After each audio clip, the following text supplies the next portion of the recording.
Christmas came early. The NBA is back. What is going on, everyone? Welcome back to another edition of Raps Report, a podcast where I talk about the Raptors and the NBA. I'm your host, Luca Rosano. Hope you're all doing well. What a week we got in store. The return of the NBA season, the return of the Raptors, and Christmas all in the same week. For the first time all year, I can say, gosh, what a great week. In today's show, I'm going to be giving you my early playoff and award predictions. It's become a staple on this channel where I take a shot at it when telling you how this coming season is going to play out. The first year I did this, I came pretty darn close with my playoff predictions. I did have the right finals matchup. I did say the Raptors and the Warriors were going to meet up. Go take a look in the channel's history if you don't believe me. Although I did say the Warriors were going to beat the Raptors, and they did not. So I'm happy that happened. And then last year was a disaster. I mean, I said that the Clippers were going to beat the Sixers in the finals. That wasn't even close. So I'm hoping this year is like the first year where I did this type of video, and I come pretty close with what I think's going to happen. So before we get right into it, please do me a solid favor, everyone. Smash that like button. Subscribe to the channel if you are new. Turn on post notifications. Go and follow me on social media if you aren't already. That's Instagram, Twitter, and TikTok. Comment with your predictions down below and become a channel member. I will be doing a lot of live streams with the NBA season back and ready to go. Okay, so before we get into my early playoff predictions, let's get into my award predictions. Who do I got winning all these awards? And we're going to start with Coach of the Year. And I think Coach of the Year is going to go to Steve Nash. I think the Brooklyn Nets are going to have themselves quite the season, and they are going to find themselves atop of the East. I've already spoiled who I got number one in the East, but I just think the Nets are going to figure it out. They're going to mesh together, and Steve Nash is going to look pretty impressive as a first-year head coach. So I got him winning the award. Let's now move on over to Sixth Man of the Year award. I got Dennis Schroeder winning this award, guys. I think he's going to excel coming in for the Lakers, and there's going to be plenty of opportunity for him. The Lakers are deep right now, and they are stacked, and Dennis Schroeder is going to benefit playing with guys like LeBron James, Anthony Davis, and he is going to have himself quite the year. So I got him winning that award. Most Improved Player of the Year award, I got Michael Porter Jr. Yes, with Grant no longer there, it's going to open plenty of more opportunities for Michael Porter Jr. He showed us what he could become in the bubble, and he actually played some pretty good basketball. Now, the only thing is, I hope he worked on his defense this offseason, because that is the biggest area of his game that could hold him back. I mean, if his defense is there and he continues to progress, Malone's going to have to play this kid, and he's going to get plenty of minutes. So I think that bodes well for Michael Porter Jr. to have himself a big breakout season. He will be my Most Improved Player. Let's now move on over to the Defensive Player of the Year award. I'm going to go with Anthony Davis. I think Anthony Davis is poised to win this award. Giannis and Gobert have won it the last couple of years. Davis is going to make it 2 awards for Lakers this season. Rookie of the Year award. A lot of people think it's going to be LaMelo Ball. I'm going to go, I guess, a bit off the board here. I'm going to go with Obi Toppin. I think he's going to get huge minutes and big opportunities on a very bad Knicks team. And the Knicks should play this guy a ton because he has shown flashes of brilliance during the preseason. And I really believe Toppin is going to be a guy that the Knicks can build around alongside RJ Barrett. So Obi Toppin, he's going to be one of the bright spots on the Knicks this year and one of the few good things that happened to the Knicks this season. And then finally, the MVP award. Who's it going to be? LeBron? Giannis? Could it be KD? No, I'm going with a fellow Luka. He spells his first name differently, though. Luka Doncic. He's going to have a monster season, and I think he's going to have another leap. Luka Doncic. It's set up that he is going to win this award. He is the favorite, so I am going with the favorite here. But I just think he's gonna continue to impress. I think his game's going to improve. And yes, For as good as he's been, he can get better. That's how scary this kid is. Doncic will take home the MVP honors, and it's going to result in the Mavericks having a very big season. Okay, now let's get into my early playoff predictions and how I see everything shaping up in the West and East. Here are my 16 playoff teams. As you can see very quickly in the West, I got the Lakers as the 1 seed. I got the Pelicans as the 8th seed. I got the Mavs as the 4th seed. I got the Blazers as the 5th seed. I know I originally left them off, and after doing a little bit of thinking and realizing what I had done, the Blazers, they are going to be in the middle of the pack. So I had a change of heart, a big change of heart there. Clippers, the 3rd seed. Warriors, the 6th seed. Nuggets, the 2nd seed. And the Jazz will be the 7th seed. And then moving on over to the East very quickly. Nets, I already spoiled that one. They will be the number 1 seed in the East. Pacers, the 8th seed. Sixers, the 4th seed. Another change of heart there. I finally think the Sixers are going to figure some things out, and they will have themselves a nice regular season. They did have a good offseason. They have a new head coach. I think that's going to result in them getting the 4th seed. The Raptors are going to be the 5th seed. The Heat, the 3rd seed. The Celtics could come as a surprise to many. I think they're going to have a very up and down regular season. They have not looked good in the preseason. They're going to be missing Kemba Walker for, I believe, the first month. I think they're going to have a bit of a setback this regular season. They're going to finish 6th. The Bucks are going to finish 2nd, and the Wizards are going to make the playoffs. They are going to finish 7th. Okay, now let's get into who I got winning these Western Conference first-round playoff matchups. And we're first going to start with the Lakers and Pelicans matchup.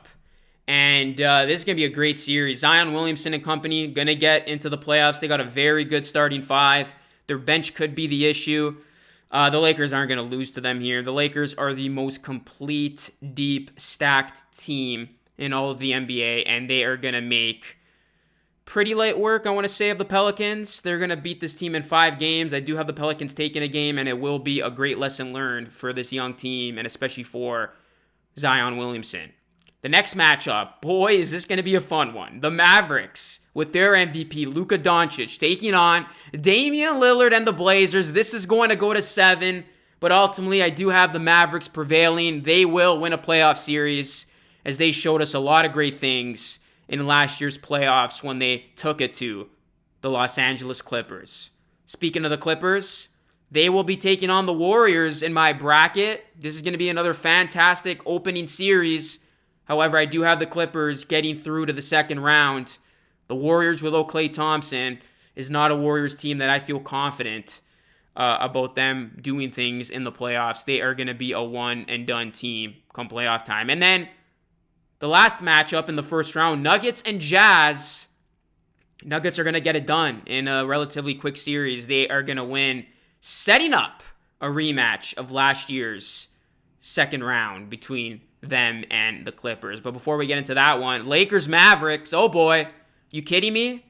What a matchup this is going to be. Luka Doncic against LeBron James. Porzingis against Anthony Davis. The Mavericks are going to show why they are possibly a future NBA Finals to NBA Championship team. They will push the Lakers to, I will say, 6 games. But ultimately, the Lakers are just too darn good. They are going to move on to the Western Conference Finals for the second straight year. Who are they going to meet? Is it going to be another Lakers and Nuggets Conference Finals? This time around, the Clippers aren't going to choke away a 3-1 lead. They're going to be better prepared. Ty Lue are going to have these guys ready to go. They will get some revenge here, and they will beat the Nuggets in 6 games. So that is going to set us up with a matchup that we were robbed last year of, and that is Lakers and Clippers, Battle of LA. Who is going to win this matchup to get to the NBA Finals? I said Clippers would do it last year, but this Lakers team, my goodness, did they ever upgrade? Harrell, Schroeder, they're going to be ready to go. This is going to go to either 6 or 7, but I got the Lakers this time around. I just think the continuity, the chemistry, the depth, the bench, all that is going to bode well for the Lakers. They are going to beat the Clippers and move on to the NBA Finals for the second consecutive season. Now, before we get into who they're going to play in the finals, let's first get into some of these first-round Eastern Conference matchups. Nets and Pacers. Nets are going to have an easy time with the Pacers. and they're going to move on to the second round. Who are they going to meet? The Sixers or the Raptors? It's going to be a playoff rematch from a few seasons ago. This is going to go to 7, but ultimately I do not trust Doc Rivers, and I do think Nick Nurse will outcoach him here. And the Raptors' depth will get them a playoff round victory. They will beat the Sixers to play the Nets, which will be a rematch of last year's first round playoffs. And then in the bottom of the East, Heat and Celtics. The Heat are going to beat the Celtics once again in the playoffs, and they're going to beat them in 6 games, and they will meet the Bucks, who will beat the Wizards, pardon me. The Wizards are going to have themselves a nice season, but Westbrook and Beal are simply going to be overwhelmed when they take on a Bucks team that did go out and get Jrue Holiday. I think Giannis is going to do Giannis things. Middleton is going to step up. And Heat and the Bucks are going to happen for the second straight year in the second round. Before we get into that winner, Nets and Raptors. Who do I got winning the series? Raptors fans, I do got to say, I think this is where the lack of a superstar will hurt the Raptors significantly. And Kevin Durant, a healthy KD, a healthy Kyrie, and company, they're going to be simply too much for the Raptors to match in a 7-game series. I do have the Nets moving on. However, if the rumors prove to be true and the Raptors somehow go get James Harden, that could change everything. But I'm going based on current rosters right now. And like I said, I think the Nets are one of the best teams in the East, and they're going to be tough to beat if healthy. So the Nets get on through. They beat the Raptors, and they will move on to the Eastern Conference Finals, where they will meet the Milwaukee Bucks. Yes, the Bucks will beat the Heat in this rematch. Giannis is going to be pissed off. The addition of Jrue Holiday is going to make a big difference. And the Bucks are going to beat the Miami Heat in a fantastic 7-game series, setting us up with a fantastic conference finals. Nets, Bucks. Is this the year the Bucks finally get to the NBA Finals? No. I have the Brooklyn Nets getting to the NBA Finals. I know a lot of people don't expect much from this Nets team. They feel like they're going to have growing pains. They feel like they're not going to mesh in their first season. I just think Kevin Durant is going to have himself a great season. He is ready to get out there. Kyrie Irving, he's been doing his, I don't know what you want to call it, his spiritual stuff. He seems to be in a better space. This Nets team is going to figure it out, and they will get to the NBA Finals, setting us up with a fantastic NBA Finals that will pin the 1 seed against the 1 seed, the Lakers and Nets. And this is the pick that might surprise everyone. Do I have the Lakers as back-to-back NBA champions? No. The Brooklyn Nets will win the 2021 NBA championship. You heard it right here. Call me crazy, but this Nets team led by Kevin Durant, who will show up in a big way in the NBA Finals, will have themselves a spectacular series. You look at what this team was able to do last year with Karis LeVert, Spencer Dinwiddie, Allen, Joe Harris. Now you're adding a superstar in Kevin Durant, and you can make the argument that when Kyrie Irving's on his game, he could be classified as a superstar. Those guys come together. I love this Nets team. I love their depth. And all in all, I think it's going to make for a fantastic series between them and the Lakers. And that's my pick. I got the Nets beating the Lakers in 7 games to win the NBA championship. What do you think, guys? What do you think of my predictions? From my awards to my playoff predictions to my eventual NBA champion. Let me know who you got winning these awards and who you got as your 2021 NBA champion. Hit me up in the comment section down below. Like this video. Subscribe to the channel if you are new. Ring post notifications so you stay notified on all the videos that I post. Follow me on social media. And let's keep the good vibes coming on this channel. Big week ahead. I'm going to be live streaming that Brooklyn Nets game tomorrow night, followed by the Raptors and Pelicans game on Wednesday. And then we're going to get into the Raptors matchup against the Spurs on Saturday. So you want to keep it locked and loaded. Be sure to review this podcast anywhere you find your podcasts. And as always, thank you so much for watching. Your support is greatly appreciated. And I will catch you all again in my next show. Till next time, be great and stay blessed. Peace.